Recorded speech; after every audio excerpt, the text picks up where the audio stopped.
Go back to ripping off mob dealers? No, you complete me. You're garbage who kills for money. Don't talk like one of them. You're not. Even if you'd like to be. To them, you're just a freak. Like me.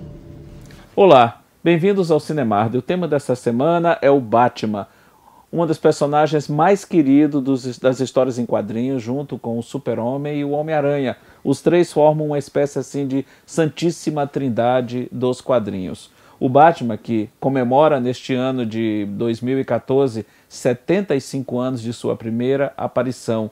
Ele foi mostrado pela primeira vez na edição de maio de 1939 da revista Detective Comics. Só que existe uma pequena polêmica envolvendo a verdadeira origem do Batman.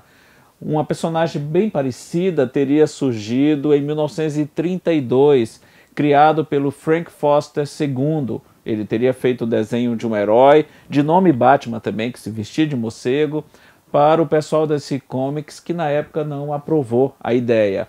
Em 1937, quando surge o Super-Homem e faz muito sucesso, isso faz com que a DC encomende um outro herói. Eles queriam uma espécie assim de antídoto ao Super-Homem. O Super-Homem vinha de um outro planeta, era extremamente poderoso. Ela queria que tivesse um herói mais humano. E Bob Kane tem a ideia, inspirado em filmes do Drácula, inspirado levemente no Zorro, um pouquinho no Sombra.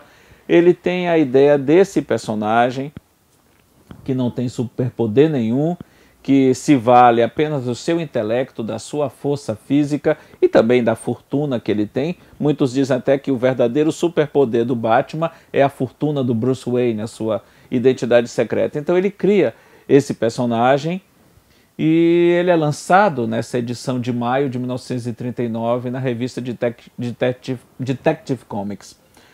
O Bob Kane escreveu a história e o Bill Finger fez os desenhos. Muitos até atribuem mais ao Bill Finger, que criou a figura do Batman, do que ao próprio Bob Kane, esse Batman que a gente conhece até hoje. O Batman era uma criatura das sombras, ele só agia à noite, no escuro, uma figura tenebrosa mesmo, que fazia um contraste bem interessante com a figura luminosa do Super-Homem. E as primeiras histórias iam por esse caminho. O Batman, quando garoto, o jovem Bruce Wayne, presencia a morte dos seus pais por um criminoso, e isso faz com que ele resolva se dedicar ao combate ao crime. Ele viaja pelo mundo com a sua fortuna, aprendendo todos os tipos de luta, ele estuda com os grandes detetives, a intenção dele é se tornar, no futuro, quando adulto, um combatente do crime. E até por conta desse trauma de ter visto os pais serem assassinados com um revólver, com arma de fogo, ele não usa armas de fogo. Ele se vale das suas habilidades em diversas artes marciais e formas de luta e o seu intelecto e, claro, a sua fortuna. Ele tem todo um aparato tecnológico que sempre o auxiliou. Só que essas primeiras histórias do Batman, mais tenebrosas, assustaram algumas pessoas naquela época, já na virada dos anos 30 para os anos 40. É até por conta disso que já no comecinho da década de 40 é criada a figura do Robin, que é o primeiro parceiro de um herói dos quadrinhos, o primeiro sidekick, como se diz em inglês. E ele tem uma estampa, né, um uniforme muito colorido, é um garoto dos seus 13, 14 anos, justamente para criar esse contraponto, suavizar um pouco a figura do Batman. O Batman faz muito sucesso, vira seriado de cinema ao longo da década de 40. Na década de 50, que foi um período até muito ruim para as histórias em quadrinhos no mundo todo, ele chegou até a viajar ao espaço, tem histórias bem estranhas e engraçadas envolvendo o Batman. E a família cresce bastante. Na década de 60, o herói estava meio que esquecido e volta a ganhar espaço por conta do seriado de televisão que a Fox produziu em meados da década de 1960 com Adam West e o Burt Ward nos papéis de Batman e Robin. Aquela famosa série do tananana com as onomatopeias, os pom, pau, pau, pum, que a gente via na abertura.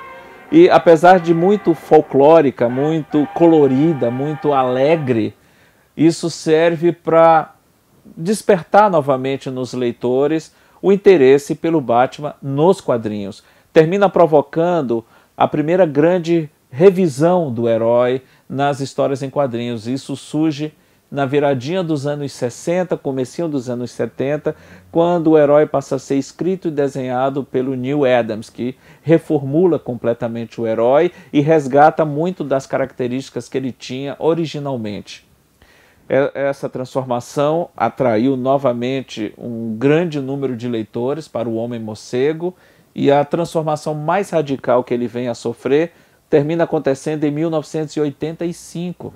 Essa aqui que vocês estão vendo na minha estampa é a personificação do Batman na história O Cavaleiro das Trevas, do Frank Miller, que ele escreveu e desenhou em 1985. Ele mostra uma Gotham City no futuro, um futuro próximo, uns 10, 12 anos no futuro.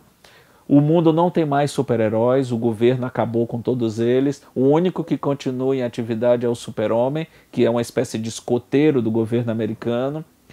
E todos os outros ou foram mortos ou saíram, largaram sua atividade. Nesse cenário caótico, onde o crime volta a se proliferar assustadoramente, esse Batman, que está fora da ativa há mais de 10 anos, o Bruce Wayne já com seus 50 e tantos anos, resolve voltar à ativa. E é justamente essa volta que reestabelece todas aquelas características clássicas do Batman nos quadrinhos. Essa série fez tanto sucesso na época que motivou uma releitura do Batman que o próprio Frank Miller fez no ano seguinte. Eles zeraram a vida do Batman e ele fez uma história chamada Batman Ano 1, que aí ele só escreveu, ele não desenhou. O desenho é do David Mazzucchelli e é uma das melhores histórias do Batman também, em conjunto com o Cavaleiro das Trevas. Seguindo essa esteira revisionista do herói, Alan Moore, junto com Brian Boland, conceberam a melhor história do Coringa já publicada em quadrinhos, que é A Piada Mortal.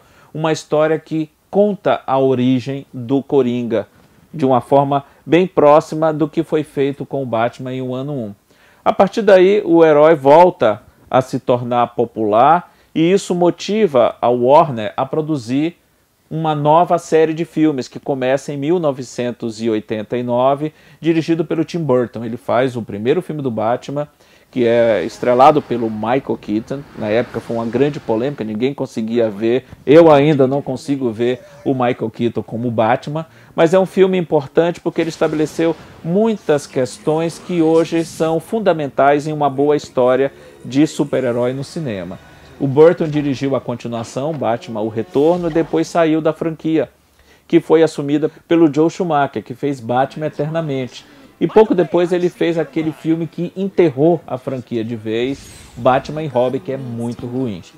Passou-se um bom período sem filmes do Batman no cinema, mas ele continuava forte nos quadrinhos, até que a Warner resolveu mais uma vez investir nessa franquia cinematográfica e passou o bastão para Christopher Nolan, que, inspirado em tudo de bom que já havia sido feito do Batman, ele pegou referências do Frank Miller, referências do próprio Bob Kane, do Bill Finger, referências do Neal Adams, do Jim Aparo, do Terry Austin, do Marshall Roger, de todos os grandes artistas que trabalharam como Homem-Morcego, e ele recriou o Batman à maneira dele, fez um Batman mais realista, mais pé no chão, bem mais interessante do que aquele mais fantasioso que o Tim Burton havia concebido. E fez Batman Begins em 2005, seguido 3 anos depois, em 2008, pelo Cavaleiro das Trevas, que apresentou o Coringa como o Coringa sempre deveria ter sido mostrado no cinema, um filme icônico,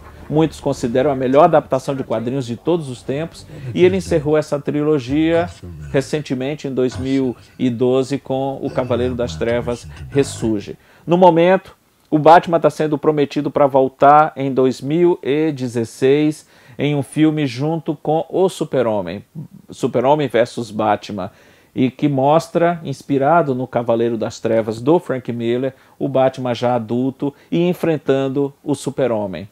Então agora é aguardar o que é que o futuro nos reserva com o Homem-Morcego, personificado agora, depois de ser muito bem personificado pelo Christian Bale nos filmes do Nolan. Temos agora Ben Affleck vivendo o Homem-Morcego mais maduro nesse novo filme que está prometido para daqui a 2 anos. É esperar para ver, mas o Homem-Morcego vai continuar por muito tempo ainda, povoando as boas histórias em quadrinhos e, espero, bons filmes também no cinema. Até o próximo Cinemarde. Another is evil rising. The Batman has to come back. What if he doesn't exist anymore? He must.